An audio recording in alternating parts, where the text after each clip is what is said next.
Okay guys, welcome back to the channel. Today I'm going to install this like $30 Bluetooth radio into the Mazda B2200. This is actually the first time that I've seen this in place since we've had the truck. It's not screwed in, but it's in place. And you can see that the last radio that was in here was the style that had the two knobs sticking out the side. So in order to use this adapter plate, which we already have, so it's good, you have to actually buy another one. I will have to cut out this portion of that to make it fit. But that's getting a little bit ahead of ourselves. I'm going to pull this out of the way and kind of show you what we got going on here. So this truck only came with the two front speakers from the factory, but they do have the locations for speakers in the rear. So the green and the gray wire right here are running to the rear speakers because these were added after the fact. So they're back here. And so at least I didn't have to actually run the wires. Someone saved me the trouble on that. So I went ahead and bought this kit right here. It's a 70-1781 metra installation kit. You can get that on Amazon, and it comes with, I think, 4 connectors. So this one we're not going to use. This would be if the vehicle had rear speakers from the factory. So the radio has the 2 black connectors. At least every radio is a little bit different, but this one has these 2. One is primarily power and the other is speakers. And so far I've started attaching the wires that we need. So the metra kit comes with the one I just showed you, which we don't use, this 3-pin connector, this 1-pin connector, and this other 4-pin connector. This is for the front speakers.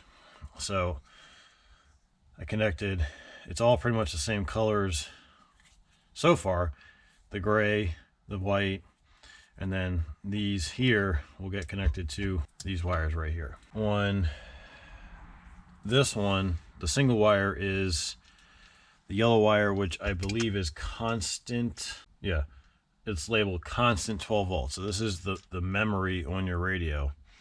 So you want to make sure you have that connected. The red wire is your switched ignition or accessory wire. So whenever the key is in accessory or on position, this will have power, and that's what will turn the radio on and off, or allow it to be turned on or off. The orange wire we do not use. This is for illumination. This radio does not have an illumination circuit going to it. It's just lit up all the time. Some of the little bit better radios will have this still, and it actually will dim the lights on the radio, but you can't expect much for 30 bucks. The blue wire is for a power antenna, which we do not have. Same thing, this is coming out of the actual radio. We won't be using the blue. I mean, I could connect it just to be correct, I guess, but we don't need it. And then the black is going to be ground. There's no ground wire under here. So I can only imagine that this was the radio, the factory radio's ground, which is what I'm basically going to tap into. There's just a bolt right here. I'm probably going to get rid of this. I don't think we need it.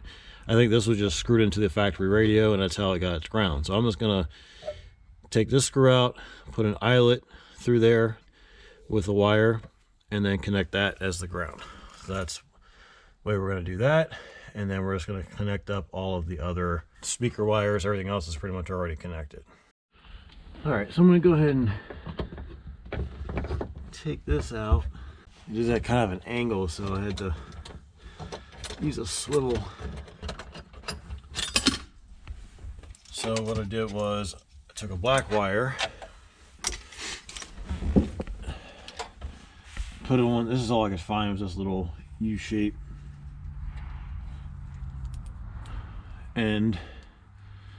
But it does go over the threads.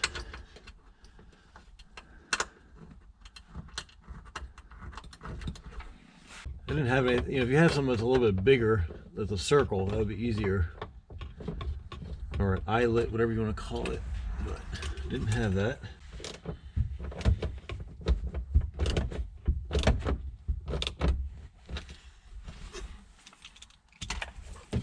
And then the other end is, of course, I made this wire way longer than it needs to be.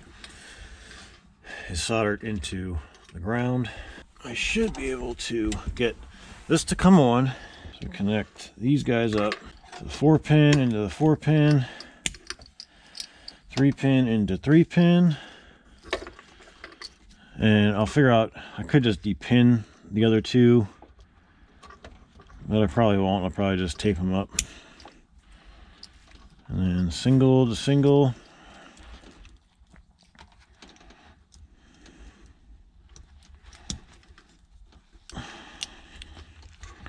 What is that?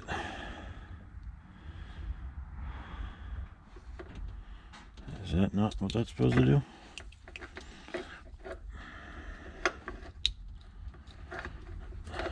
I guess. And then should be able to just connect, yeah, connect these into here, and it looks like they're can only go one way.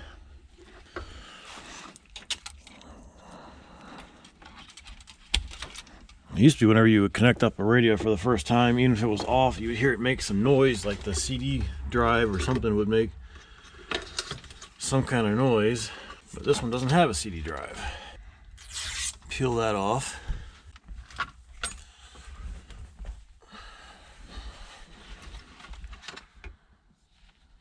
Where is power?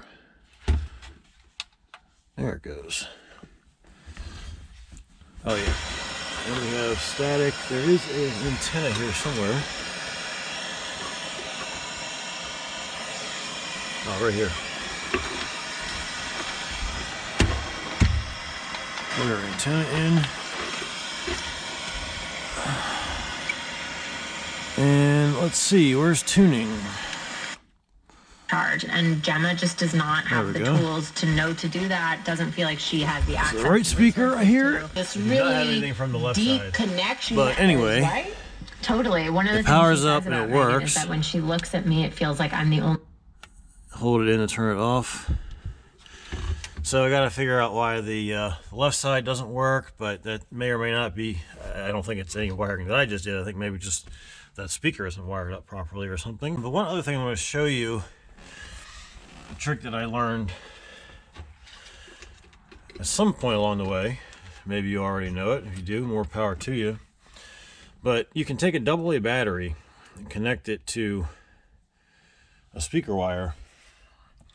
And for me, it does two things. It'll tell you which speaker it is. So like in this case, you know, I saw these wires. I didn't know if it was the front, the rear, or what. You can take it and just touch it, and the speaker will make noise. So I know that was the right rear. The other thing you do is you can check to see the polarity of said speaker. You want the speaker cone to pop outward when you apply a battery to it. That way you know the polarity is correct. Okay, so right there, the cone is going in. So that way I know that how I just had it was reverse polarity. So I had the solid wire on the negative side, that would make sense. So the wire with the stripe is your negative. So if I put that wire on the negative side of the battery and touch the positive, now the cone comes out. So that way you know that you have your polarity right. You have plus to plus and minus to minus. And now you know. All right, so I'm gonna go ahead and get those rear speakers wired up. And at least hopefully 3 of the speakers should work. I'll have to look into why the left front is not working.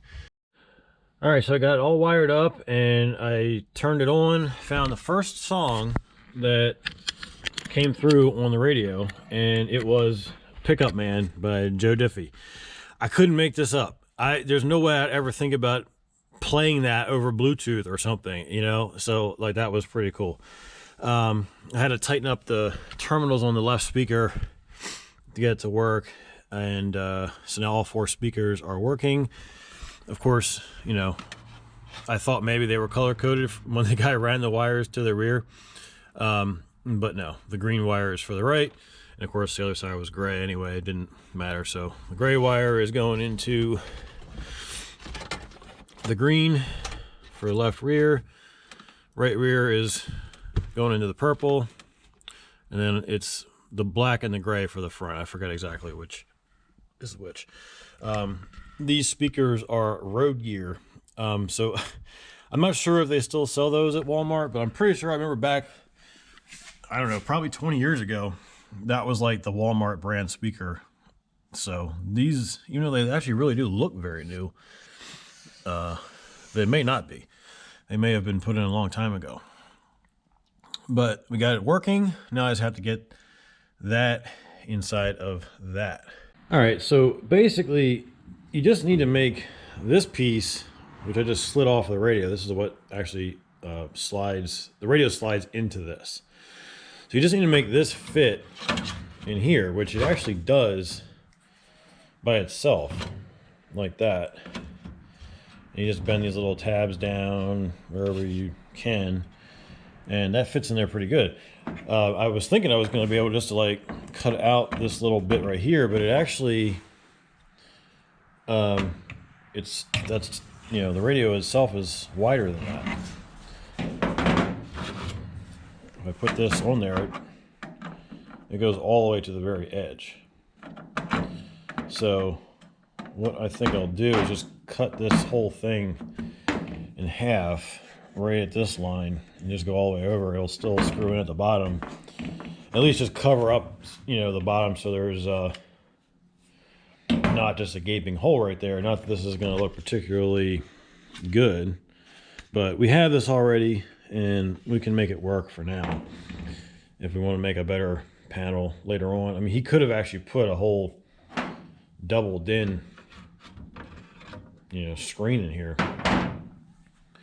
but this was 30 bucks, so this is what we went with for now. So I'm just gonna go ahead and cut this in half and get this all put in here. All right, so I got this cut in half and screwed back in, and that fits in there pretty well. Find like a flat blade, kind of bend these little guys in there.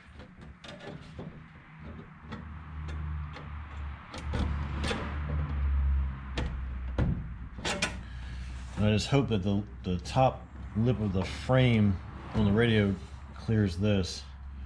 So I guess that's the only thing I got to worry about. Now sometimes you can take the frame off, but this one, it probably does just come right off. I just haven't tried very hard, I guess. Make sure I put it the right way up. Oh yeah, that fits pretty good.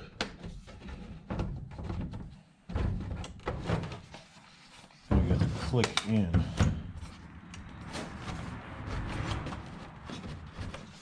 Now it seems like it's clicked in, yeah. So, not bad. The frame doesn't come up too high. It fits flush. Fits pretty good. So I'll go ahead and get this installed back in the truck. Painted the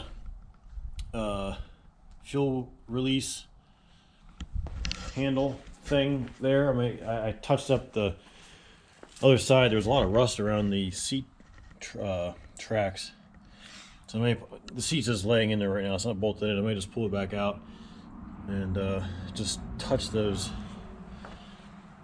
brackets with some black paint just to clean it up a little bit. Got it all installed in there. I'm not sure what light works best, but looks pretty good. Actually turn it on. Usually they just come right on. Oh yeah, I had it disconnected, that's why. All right. And it does have a clock. I think it's like a separate little display, so that's nice because there's no other clock in here. But yeah, it's coming along.